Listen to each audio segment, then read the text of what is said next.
Hi ಸ್ನೇಹಿತರೆ, S S L C S S L ಸಿಗೆ ಸಂಬಂಧಪಟ್ಟಂಥ ವಿಜ್ಞಾನ ವಿಷಯ. ಸೊ ಟಾಪರ್ ಪೇಪರ್ ಇದು. ಆ ಟಾಪರ್ ಪೇಪರು 80 ಅಂಕಗಳಿಗೆ. 80 ಅಂಕಗಳು. ಯಾವ ರೀತಿಯಾಗಿ ಬರೆಯುವಂಥದ್ದಾಗಿರ್ಬೋದು, ಪ್ರಯೋಗಗಳನ್ನು ಪ್ರೆಸೆಂಟೇಷನ್ ಮಾಡುವಂಥ ಶೈಲಿ, ಇವೆಲ್ಲ ವಿಷಯಗಳನ್ನು ಈ ನಿಮ್ಮ ಫೋಕಸ್ ಲರ್ನ್ ಕರ್ನಾಟಕ ಯೂಟ್ಯೂಬ್ ಚಾನಲಿಂದ ತರುವಂಥ ಪ್ರಯತ್ನ ಮಾಡ್ತಾ ಇದ್ದೀನಿ. ಯಾರೆಲ್ಲ ಫಸ್ಟ್ ಟೈಮ್ ನಮ್ಮ ಈ ಒಂದು ವಿಡಿಯೋ ನೋಡ್ತಿದ್ದಾರೆ ಸಬ್ಸ್ಕ್ರೈಬ್ ಮಾಡಿ, ಜೊತೆಗೆ ನಿಮ್ಮೆಲ್ಲ ಫ್ರೆಂಡ್ಸ್ಗೆ ಶೇರ್ ಮಾಡಿ. ಯಾಕಂದರೆ ಇನ್ನು ಕೆಲವೇ ದಿನಗಳಲ್ಲಿ ಸೈನ್ಸ್ ಎಕ್ಸಾಮ್ ಇದೆ. ಹಾಗಾಗಿ ಈ ಒಂದು ವಿಡಿಯೋ ಭಾಳ ಉಪಯುಕ್ತವಾಗುತ್ತೆ ನಿಮ್ಮ ಎಕ್ಸಾಮ್ಗೆ ಅಂತ ಹೇಳ್ತಾ ಬನ್ನಿ ನೋಡುವ.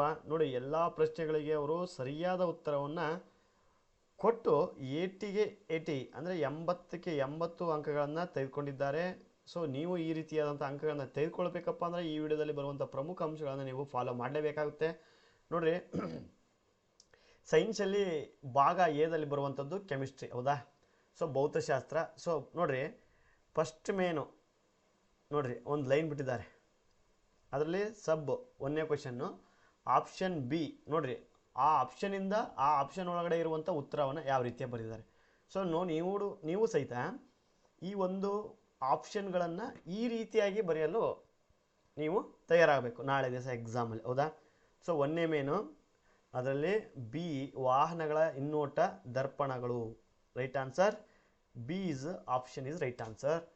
ಆನ್ಸರು ಇಷ್ಟು. ನೋಡಿರಿ, ಒಂದು ಲೈನ್ ಒಂದು ಲೈನ್ ಬಿಟ್ಟಿದ್ದಾರೆ. ಅಂದರೆ ನೀವು ಒಂದು ಪ್ರಶ್ನೆಯನ್ನು ಬರೆದ ನಂತರ ಆ ಒಂದು ಪ್ರಶ್ನೆಗೆ ಉತ್ತರ ಮುಗಿದಾಗ ಆ ಒಂದು ಉತ್ತರವನ್ನು ನೀವು ನೆಕ್ಸ್ಟ್ ಪ್ರಶ್ನೆ ಬರೀಬೇಕಪ್ಪ ಅಂದ್ರೆ ಒಂದು ಲೈನ್ ಬಿಡಬೇಕು, ಹೌದಾ? ಇವರು ಸಹಿತ ಆ ಲೈನನ್ನು ಬಿಟ್ಟಿದ್ದಾರೆ. ಒಂದಕ್ಕೆ ಒಂದು ಅಂಕ ಬಂದಿದೆ ಇಲ್ಲಿ, ಹೌದ್ರಾ? ಎಲ್ಲನೂ ಸಹಿತ ಇಲ್ಲಿ ಕ್ರಾಸ್ ಮಾಡ್ತಾರೆ. ಭಾಳ ಎಚ್ಚರಿಕೆಯಿಂದ ನೀವು ಸ್ಪೆಲ್ಲಿಂಗ್ ಸಮೇತ ಇಲ್ಲಿ ಬರೀಬೇಕಾಗುತ್ತೆ. ಎರಡನೇ question option B is right answer, ಬೆಳಕಿನ ವಕ್ರೀಭವನ. Third C is right answer, 90 degree, ಹೌದ್ರಾ?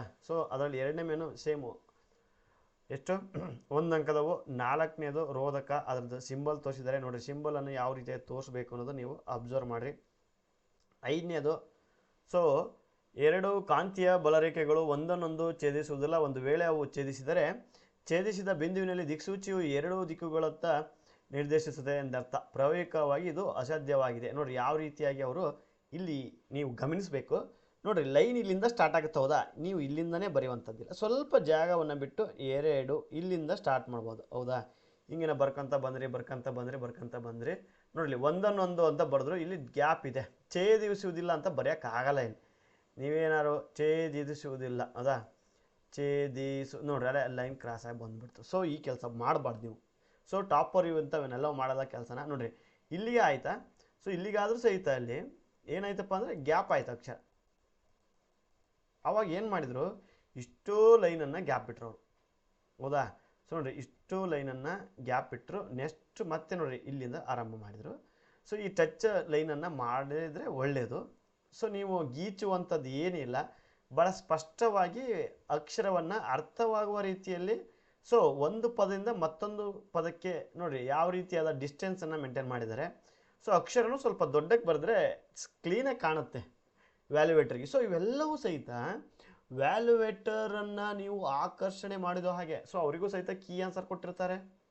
ಆ ಕೀ ಆನ್ಸರ್ನ ನೋಡಿ ನಿಮ್ಮ ಪ್ರಶ್ನೆಗೆ ಉತ್ತರವನ್ನು ಚೆಕ್ ಮಾಡ್ತಾ ಇರ್ತಾರೆ. ನೀವು ಒಂದು ಬರೆಯುವಂಥ ಪ್ರೆಸೆಂಟೇಷನ್ನು ರೈಟಿಂಗ್ ಇರೋದ್ರಿಂದ ಸ್ವಲ್ಪ ರೈಟಿಂಗ್ಗೆ ನೀವೇ ಮಾಡಬೇಕು, ಗಮನವನ್ನು ಕೊಡಬೇಕಾಗುತ್ತೆ. ನೋಡಿ, ಆರನೇದು ಪಿ ಕ್ಯೂನ ಆ ಒಂದು ಬಿಂದುವಿನಲ್ಲಿ ಇರುವಂಥದ್ದನ್ನು ಅವರು ಎಕ್ಸ್ಪ್ಲೇನ್ ಮಾಡಿದ್ದಾರೆ. ಯಾವ ರೀತಿ ಎಕ್ಸ್ಪ್ಲೇನ್ ಮಾಡಿದ್ದಾರೆ ನೋಡ್ರಿ, ಇದೆ 1 ಮಾರ್ಕ್ಸು. ಅರ್ಥ ಆಯ್ತಾ? ನೆಕ್ಸ್ಟು ಮೂರನೇ ಮೇನು ಬರೋಣ. ಮೂರನೇ ಮೇನು ಒಂದು ಪ್ರಯೋಗವಿದೆ. ಯಾವುದೋ ಕಾಮನ ಬಿಲ್ಲಿನಲ್ಲಿ 7 ಬಣ್ಣಗಳು ಇರುವಂಥದ್ದು ಪ್ರಯೋಗವನ್ನು ಪ್ರೆಸೆಂಟೇಷನ್ ಮಾಡೋಕ್ಕೆ ಹೇಳಿದ್ದಾರೆ. ಪ್ರಯೋಗಕ್ಕೆ ಬೇಕಾದ ಉಪಕರಣಗಳ ಹೆಸರು ಬರೀಬೇಕಾಗುತ್ತೆ. ಆ ಪ್ರಯೋಗವನ್ನು ಮಾಡುವ ಪ್ರೊಸೆಸ್ ಇದೆಯಲ್ಲ, ಅದು ನ್ಯೂಟನ್ ಅವರ ಯಾವ ರೀತಿಯಾಗಿ ಪ್ರೆಸೆಂಟೇಷನ್ ಮಾಡಿದ್ದಾರೆ. ಅದರಾದ ನಂತರ 3 ಹಂತ 4 ಹಂತಗಳನ್ನು ಇಲ್ಲಿ ನೀವು ಬಳಸಬೇಕಾಗುತ್ತೆ. ನೋಡಿರಿ, ಇದು 1 ಹಂತ ಆಗಿರ್ಬೋದು, ಪ್ರಯೋಗದ 2 ಹಂತ ಆಗಿರ್ಬೋದು, ಮತ್ತು ತೀರ್ಮಾನ. ಆ ಒಂದು ತೀರ್ಮಾನ ಜೊತೆಗೆ ಯಾವ್ಯಾವ ಇದ್ದಾವೆ. ಸೊ ಇಷ್ಟೆಲ್ಲ ಬರೆದ್ರೆ ನೀವು 2ಕ್ಕೆ 2 ಅಂಕವನ್ನು ಗಳಿಸ್ಬೋದು ನೋಡ್ರಿ. ಎಷ್ಟು ಹೇಳ್ರಿ? 2ಕ್ಕೆ 2 ಅಂಕ. ಸೂರ್ಯನ ಬೆಳಕು ಮತ್ತು 7 ಬಣ್ಣಗಳು, 7 ಬಣ್ಣಗಳಿಂದಾಗಿದೆ ಅಂತ ಹೇಳಿದ್ದಾರೆ. ಸೊ ನೋಡ್ರಿ, ಸೊ ಅದು ಯಾವ್ಯಾವ ಕಲರು, ರೆಡ್ ಆಗಿರ್ಬೋದು, ನೇರಳೆ ಕಲರು, ಸೊ ನೋಡ್ರಿ ತುದಿ, ಅದು ಎಲ್ಲವೂ ಸಹಿತ ಇಲ್ಲಿ ಬರೆಯುವಂಥ ವ್ಯವಸ್ಥೆ ಮಾಡಿದ್ದಾರೆ. ಯಾವ್ಯಾವ್ದು ಏನು ಅಂತ.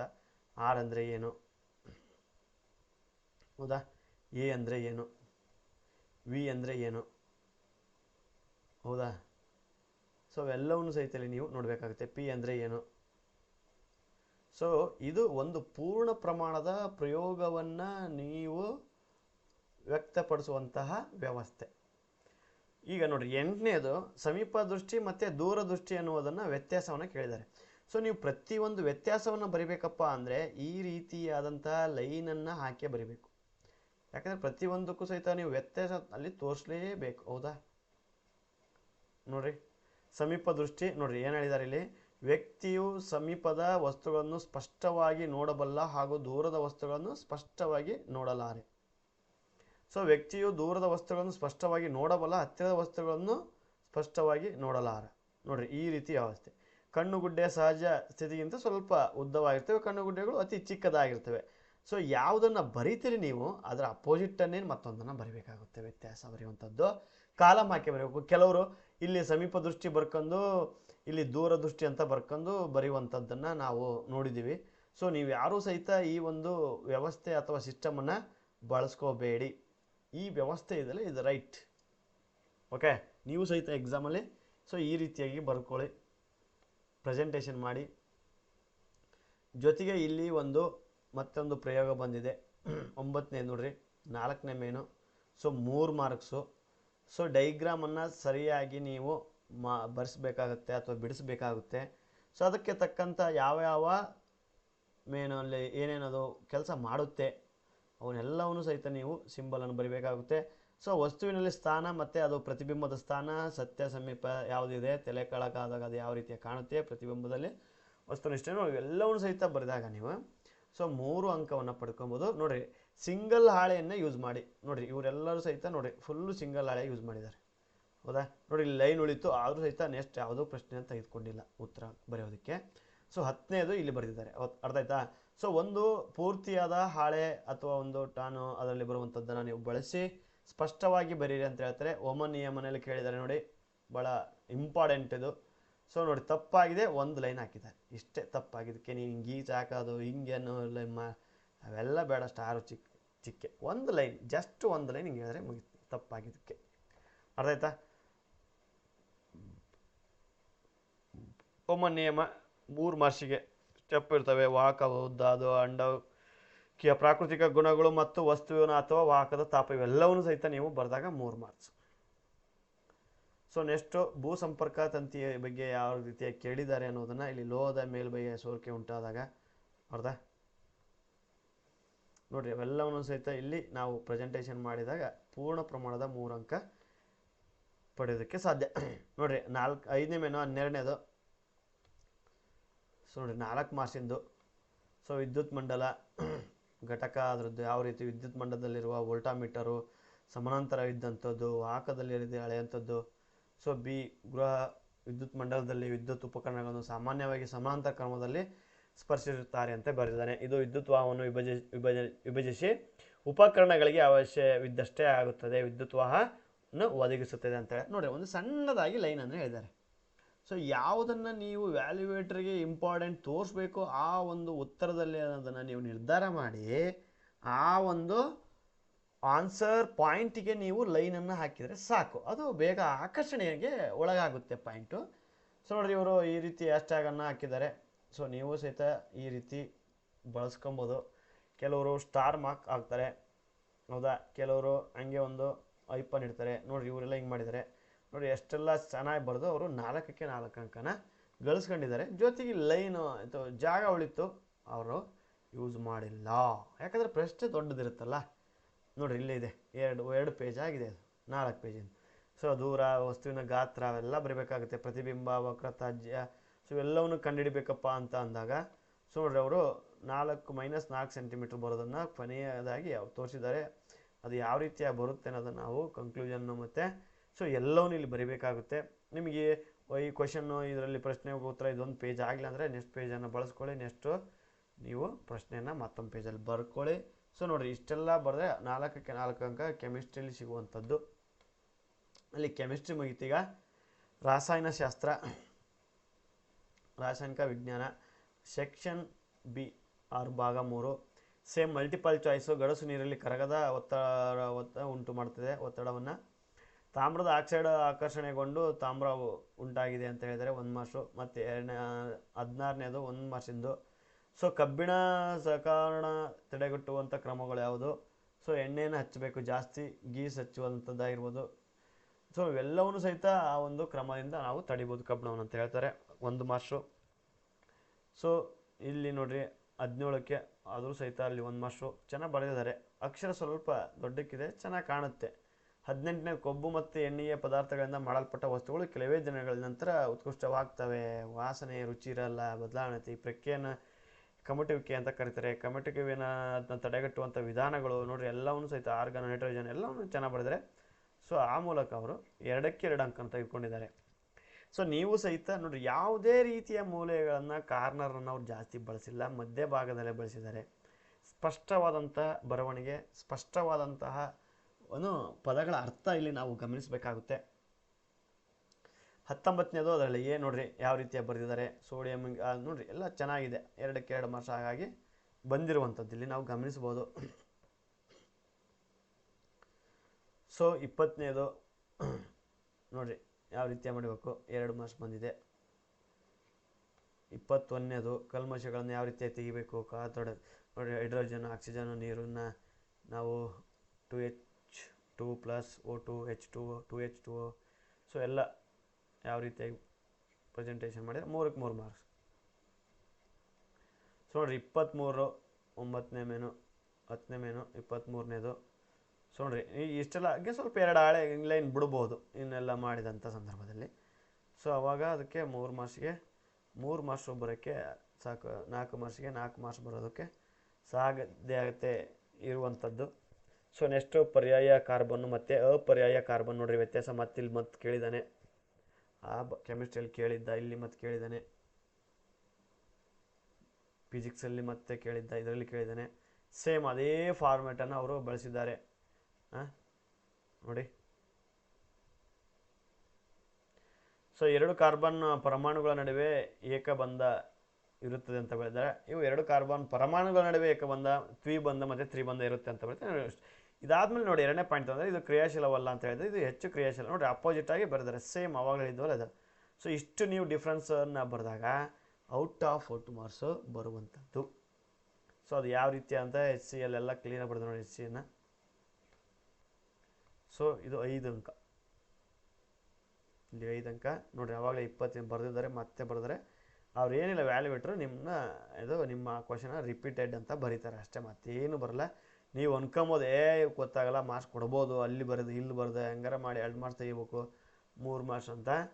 ಯಾವುದೇ ಕಾರಣಕ್ಕೂ ನೀವು ರಿಪೀಟೆಡ್ ಬರೆದಾಗ ಅಂಕಗಳನ್ನು ಪಡೆದುಕೊಳ್ಳುವುದಕ್ಕಿಂತ ಕಳೆದುಕೊಳ್ಳುವ ಅಂಥವೇ ಜಾಸ್ತಿ ಇರುತ್ತೆ. ಈಗ ಬಯಾಲಜಿ ಬಂತು, section C DNA right answer ನೋಡಿರಿ. Option A B D C. So ನೋಡಿರಿ ಮತ್ತೆ ಇಲ್ಲಿ ಸಹಿತ ಮಾನವನ ದೇಹದ ಜೀವಿಗಳ ರಚನಾತ್ಮಕ ಕಾರ್ಯಾತ್ಮಕ ನೋಡಿರಿ ತಪ್ಪು. ಅದು ಸಹಿತ ಇದಕ್ಕೆ ಮೇಲೆ ಇದಕ್ಕೆ 1 ಮಾರ್ಕ್ಸ್ ಕೊಟ್ಟಿದ್ದಾರೆ. ಇದನ್ನ ಮತ್ತೆ ಬೇರೆ ಕಡೆ ಬರೆದಿದ್ದಾರೆ ನೋಡಿರಿ. 30ನೇದು 29ನೇದು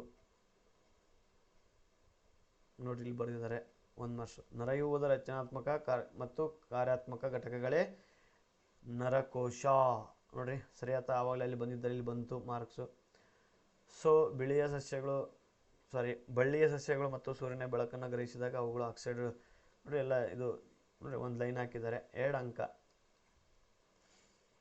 ಸೊ ಅಲ್ಲೂ ಮಿಡತೆ ಮತ್ತು ಕಪ್ಪೆ ಇದು ಫುಡ್ ಸೆಕ್ಷನಲ್ಲಿ ಬರುವಂಥದ್ದು. ಹಾನಿಕಾರಕ ರಾಸಾಯನಿಕ ವಸ್ತುಗಳು ಹಾವಿನಲ್ಲಿ ಹೆಚ್ಚಾಗಿರ್ತವೆ, 2 ಅಂಕ. ಸೊ ನೋಡಿಷ್ಟು ಅಂಡಾಶಯ ಯಾವ ರೀತಿಯಾಗಿ ಡೈಗ್ರಾಮನ್ನು ಬಿಡಿಸಿದ್ದಾರೆ, 2 ಅಂಕದ ಪ್ರಶ್ನೆ. 2ಕ್ಕೆ 2 ಅಂಕ ಈ ಒಂದು ಡೈಗ್ರಾಮ್ ಮೂಲಕ ಅವ್ರು ಪಡ್ಕೊಳ್ಳಿದ್ದಾರೆ.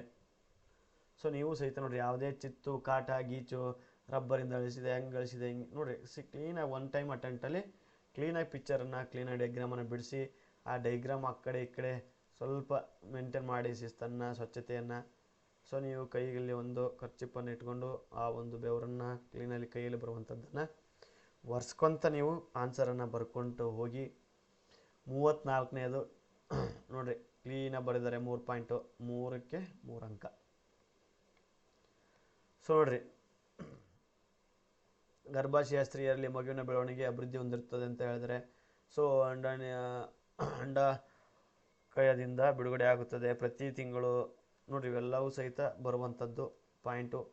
1 point, 2 point, 3 point, 4 point, 5 point. So 3 ಅಂಕ. ಬಿ ಸೆಕ್ಷನ್ನು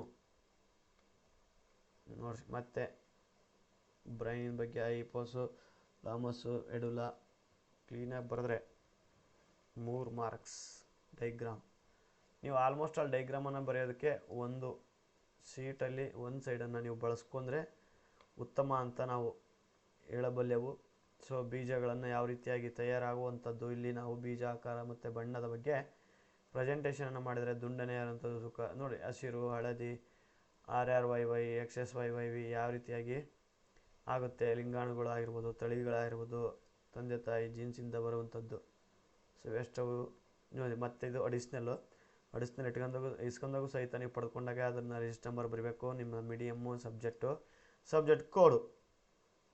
ಸೊ ನೋಡಿ 37 ಯಾವ ರೀತಿಯಾಗಿ ಅವರು 6XY ಬಿಡಿದ್ದಾರೆ ಮುಂದುವರೆದ ಭಾಗ. 3ಕ್ಕೆ 3 ಅಂಕವನ್ನು ಪಡ್ಕೊಂಡಿದ್ದಾರೆ. ಸೊ ನಮ್ಮ ರಕ್ತದಲ್ಲಿರುವ ಹಿಮೋಗ್ಲೋಬಿನ್ ನೋಡಿರಿ ಬಂದಿದೆ. ಪಾಯಿಂಟನ್ನು ಮಾಡಿ ಕ್ಲೀನಾಗಿ ಎಕ್ಸ್ಪ್ಲೈನ್ ಮಾಡಿದ್ದಾರೆ. ಎಷ್ಟು ಪಾಯಿಂಟ್ ಇದೆ ನೋಡಿ, 1 2 3 4 5 6 7 ನೋಡಿ 4 ಅಂಕ ಇಲ್ಲಿ ಬರುವಂಥದ್ದು ಪಾಯಿಂಟಿನ ಜೊತೆಗೆ. ಇದು ರಿಪೀಟೆಡ್ ಕ್ವೆಶನ್ನು. ಇಲ್ಲಿ ಈ ಕ್ವೆಶನ್ ಮುಗೀತು. ಯಾವುದೇ ಕಾರಣಕ್ಕೂ ರಿಪೀಟೆಡ್ ಕ್ವೆಶನನ್ನು ಅಲ್ಲಿ ನಿಮಗೆ ಬಳಸ್ಕೋದಕ್ಕೆ ಅವಕಾಶ ಇರುವುದಿಲ್ಲ. ಅರ್ಥ ಆಯ್ತಾ? ಸೊ ನೋಡಿರಿ, ಟಾಪರ್ ಪೇಪರ್ ಈ ರೀತಿ ಇದೆ. ಸೊ ಯಾರಿಗೆಲ್ಲ ಈ ಒಂದು ವಿಡಿಯೋ ಇಷ್ಟ ಆದರೆ ಲೈಕ್ ಮಾಡಿ, ನಿಮ್ಮ ಫ್ರೆಂಡ್ಸಿಗೆಲ್ಲ ಶೇರ್ ಮಾಡಿ. ಸೊ ನೀವು ಎಕ್ಸಾಮ್ ಸೈನ್ಸನ್ನು ಭಾಳ ಸೂಪರ್ ಡೂಪರಾಗಿ ಬರೀರಿ ಅಂತ ನಮ್ಮ ಕಡೆಯಿಂದ ನಿಮಗೆ ಶುಭಾಶಯಗಳನ್ನು ಮತ್ತು ಆಶಿಸ್ತೀವಿ. ಸೊ ನೆಕ್ಸ್ಟ್ ಕ್ಲಾಸಲ್ಲಿ ಸಿಗೋಣ.